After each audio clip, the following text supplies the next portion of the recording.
سے گزارش کرتا ہوں کہ وہ یہاں تشریف لائیں اور اپنا مقالہ پیش کریں. اس کا عنوان ہے روس میں اردو.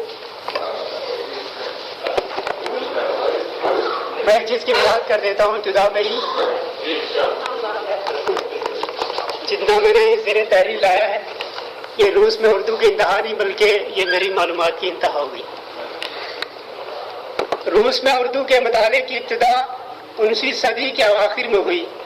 اردو کی پہلی کتاب اردو قواعد 100 سال قبل 1897 میں سینٹ پیٹرز برگ میں شائع ہوئی، جس کے مصنف ویگوس یستگی 1896 میں ہندوستان آئے تھے.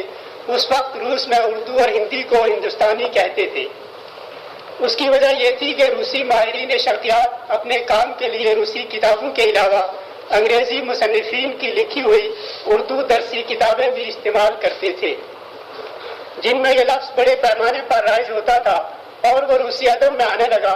1899 میں ہندوستانی روسی لغت شائع ہوئی جسے گیلفیر صاحب نے مرتب کیا تھا، اور وہ 1902 میں تاشقند میں ہندوستانی اور اردو کی مشق کی کتاب شائع ہوئی.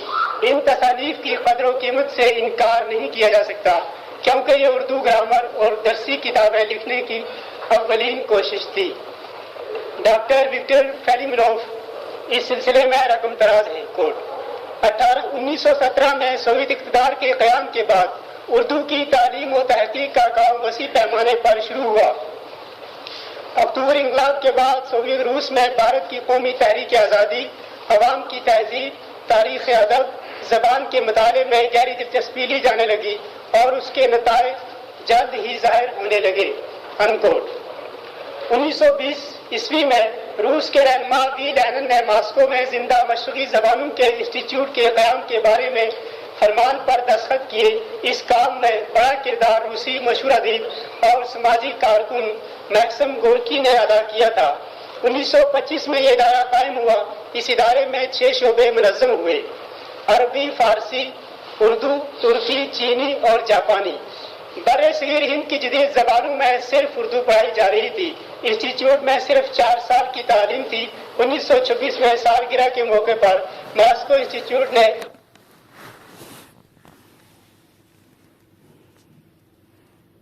زبانوں میں صرف اردو پڑھائی جا رہی تھی. انسٹیٹیوٹ میں صرف 4 سال کی تعلیم تھی.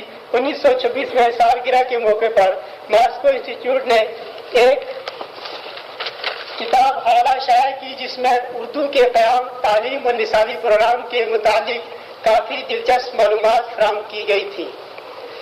سوویت یونین میں اردو کے فروغ میں ماہر لسانیات اکادمیشین اے پی بارنیکوف کی خدمات کو بڑا دخل ہے. انہوں نے مشرقی علوم کے انسٹیٹیوٹ میں نیز لینن گراد ریاستی یونیورسٹی میں اردو، پنجابی اور بر صغیر کی دیگر زبانوں کی تعلیم و تدریس کا انتظام کیا. انہوں نے اردو زبان و ادب پر گراں قدر مقالے بھی لکھے. اس صدی کی تیسری اور چوتھی دہائی کے اوائل میں موصوف نے اردو کی بہت سی درسی کتابیں لکھی. مثلا ہندوستانی کے مختصر قواعد، ہندوستانی اردو کو کہتے تھے. 1926 میں ان کی درسی کتاب کا پہلا حصہ جو قواعد سے متعلق ہے ماسکو کے ودیسی زبانوں کے اشاعت گر کی جانب سے 22 سال بعد 1956 میں دوبارہ شائع کیا گیا. ان کی ایک اور کتاب ہندوستانی کی عصری نثر کے نمونے بے حد مقبول ہوئی. سوویت یونین میں 1947 یعنی پاکستان اور ہندوستان کے حصول آزادی کے بعد اردو کے مطالعے کو بڑا فروغ ہوا. ان ممالک سے سوویت یونین کے سفارتی تعلقات کا قیام ہوا اور نتیجتاً تجارتی، اقتصادی اور ثقافتی تعلقات بھی بڑھتے رہے. سوویت یونین کے لوگ بر صغیر کے ممالک کے فن مصوری، فلموں، نمائشوں اور زبان ادب میں بڑی دلچسپی کا اظہار کرنے لگے. بلا مبالغہ یہ کہا جا سکتا ہے کہ 5ویں اور 6ٹھی دہائی کے سالوں میں سوویت یونین میں اردو کے مطالعے میں پختہ بنیاد ڈالی گئی اور 7ویں 8ویں دہائی میں اردو کے میدان میں سائنسی تحقیقات اور ترجمہ کام زوروں پر ہو رہا تھا. حال میں اردو زبان ایک بنیادی مضمون کے طور پر 3 تعلیمی اداروں میں پڑھائی جا رہی ہے.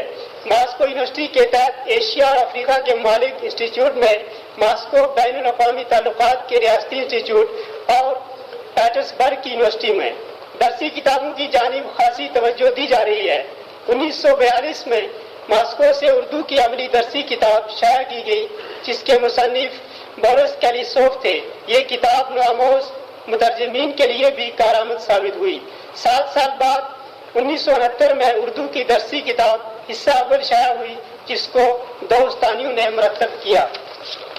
لغات کی ترتیب دینے میں ہر سال کی کاوشیں درکار ہوتی ہیں اور مصنفین کی ایک بڑی جماعت ہی اس پیمانے کا کام انجام دے سکتی ہے۔ چنانچہ 1951 میں اردو روسی لغات شائع ہوئی جو بیکرو فنی اور اکادمیشن بارانیکوف کی کاوشوں کا نتیجہ ہے۔ 1964 تک یہ لغات وسیع پیمانے پر استعمال ہوئی۔ اس کے بعد نئی اردو روسی لغات شائع ہوئی جو 30,000 الفاظ پر مشتمل ہے۔ اس کی تصنیف و تالیف میں روسی مستشرقین کی خاص جماعت نے حصہ لیا۔ اس کا پیش لفظ فیض احمد فیض نے لکھا ہے۔ زویا انصاری اس لغات کے ایڈیٹر تھے۔ اس وقت وہ بدیسی زبانوں کے ماسکو اشاعت گر میں مترجم کی حیثیت سے کام کر رہے تھے۔ پہلی اردو لغات جو 23,000 الفاظ پر مشتمل ہے ماسکو میں 1959 میں شائع ہوئی۔ یہ لغات نہ صرف روسی طالب علموں کے لیے بلکہ اردو بولنے والوں کے لیے بھی فائدہ مند ثابت ہوئی۔ سوویت یونین میں اردو زبان ادب کے مطالعے اور تحقیقاتی کام کے لیے 2 بنیادی مرکز موجود ہیں۔ روس کے سائنس اکیڈمی کے مشقی علوم انسٹیٹیوٹ اور اس کی لیننگراڈ کی شاخ۔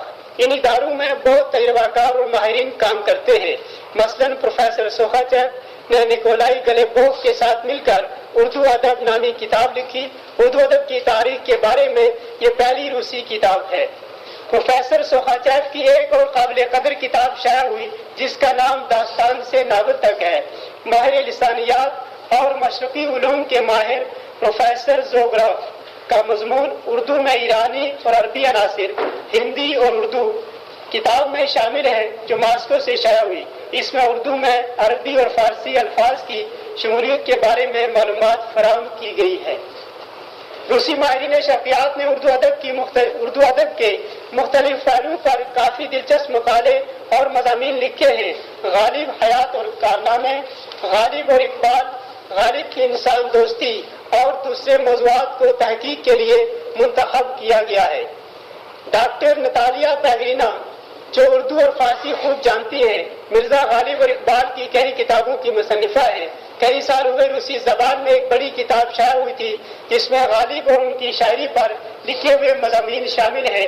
ان میں 30 سے زیادہ سوویت ہندوستانی اور پاکستانی محققین اور ادبا شامل ہیں جن میں پروفیسر مجیر، پروفیسر اعلی احمد سرور، زویا انصاری، ڈاکٹر خورشید الاسلام، علی سردار جعفری، KM اشرف وغیرہ قابل ذکر ہیں۔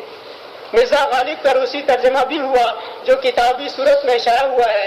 اسی ضمن میں ڈاکٹر وکٹر فلیمنگوف ایک جگہ لکھتے ہیں یہ بات قابل ذکر ہے کہ 1924 میں مشرقی مجموعات نامی ایک روسی رسالے کی پہلی جلد میں مرزا غالب کی 6 غزلوں کے نثری ترجمے ہوئے جن کی مترجم کلیا کینا اور کوندراتیوا تھی۔ انہوں نے پیش لفظ میں اس عظیم شاعر کی زندگی اور شاعری پر اظہار خیال کیا ہے۔ سوویت یونین میں غالب کی تحقیقات پر پہلا مقالہ تھا۔ بعد میں اردو شناس مترجم وی کراشینیکوف کے ساتھ اردو سے روسی میں طوطا کہانیاں اور دوسری لوک کہانیاں ترجمہ کی اور ان کو کتابی صورت میں شائع کیا۔ سوویت یونین میں ترجمے کا کام خاص طور پر چھٹی دہائی کے زمانے میں بڑھنے لگا۔ 1954 میں غیر ملکی ادب کے اشاعت گر نے ہندوستانی اور پاکستانی اردو ادیبوں کی مختصر کہانیوں کا ایک مجموعہ شائع کیا جس میں احمد ندیم قاسمی، علی سردار جعفری، کرشن چندر وغیرہ کی تخلیقات شامل تھی۔ اس کی تعداد اشاعت 9000 تھی اور یہ مجموعہ قارئین نے بے حد پسند کیا۔ 1957 میں اسی پبلشنگ ہاؤس نے احمد ندیم قاسمی کے افسانوں کا مجموعہ طلائی مہر کے نام سے شائع کیا۔ روسی عوام احمد ندیم قاسمی کو شاعر کی حیثیت سے بھی جانتے ہیں۔ ان کے کلام کا مجموعہ آتش گل 1966 میں شائع ہوا۔ 1965 میں پاکستانی ادیبوں کے افسانوں کا ایک مجموعہ شائع ہوا۔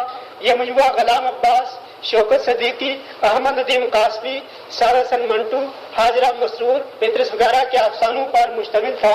اسی سال ماسکو کے پروگریس پبلشرز نے شوکت صدیقی کے ناول خدا کی بستی کا روسی ترجمہ کیا۔ قارئین نے یہ ناول بے حد پسند کیا